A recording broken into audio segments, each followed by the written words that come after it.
Alors, je m'appelle Julien Després.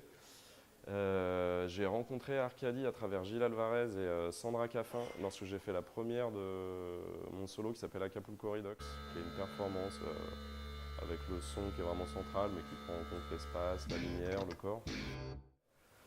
Et c'était lors d'une soirée de la Biennale Nemo, mais qui était proposée par la Dynamo, où la programmation était mixte, qui venait une proposition de la Biennale et une proposition de la Dynamo.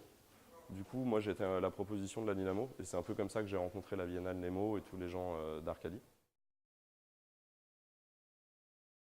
Gilles Alvarez et Sandra Caffin ont plutôt bien flashé sur ma performance. Du coup, voilà, ils m'ont dit bon, ça serait bien qu'on se voit, on pourrait te soutenir. Et de fil en aiguille, je me suis retrouvé à être aidé par Arcadie aussi bien sur le volet financier que sur le volet réseau, que sur le volet diffusion. Le chouette truc d'Arcadie, c'est vraiment c'est qu'on pense que c'est pas juste uniquement donner de l'argent ou discuter artistique qui va faire qu'un projet va avancer. Il y a vraiment le côté diffusion qui est vraiment là et la mise en réseau. Et c'est la première fois dans tous les dispositifs de subvention que je rencontre quelque chose comme ça.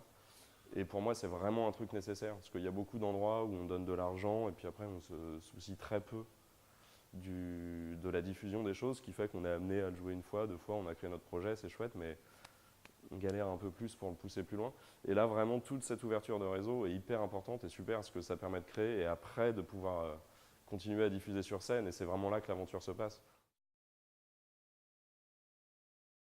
Ils m'ont proposé de participer au réseau Shape, qui pour le coup est un réseau de 16 festivals européens, qui sont des festivals qui vont aussi bien de la performance aux installations, à de la musique improvisée, enfin, en tout cas de la musique libre, qui sont des festivals où on retrouve plein d'esthétiques. Et ça, c'est assez chouette, ça m'a vraiment ouvert tout un réseau auquel je n'avais pas accès encore. Parce que voilà, à la base, je viens plus des musiques improvisées et de jazz. Et ce solo, Acapulco Redux, c'est un peu le premier projet qui se passe voilà, où j'utilise vraiment l'entièreté de la scène, aussi bien l'espace, le corps, les lumières, qui est vraiment une performance plus qu'un simple concert.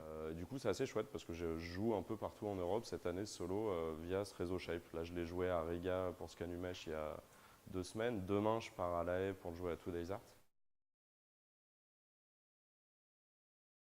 Alors pour Nemo, je vais faire 2 performances. Enfin, pour être plus précis, une performance et un concert pour l'ouverture de la Biennale au Trianon le 4 octobre.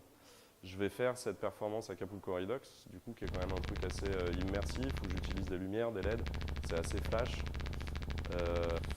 Et ce même jour, je vais jouer avec Parquet, qui est un groupe de techno, mais avec des instruments, où il y a tout un dispositif vidéo et un dispositif lumière aussi.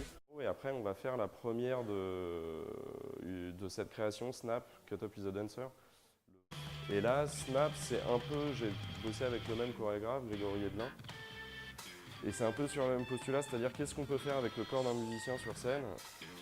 Parce que souvent, à la base des musiciens, on est juste en train de se penser nos corps à travers le son. Du coup, on ne pense pas du tout à ce qu'on donne à voir, souvent. Et encore plus dans ces musiques dites libres. Voilà, venez nombreux.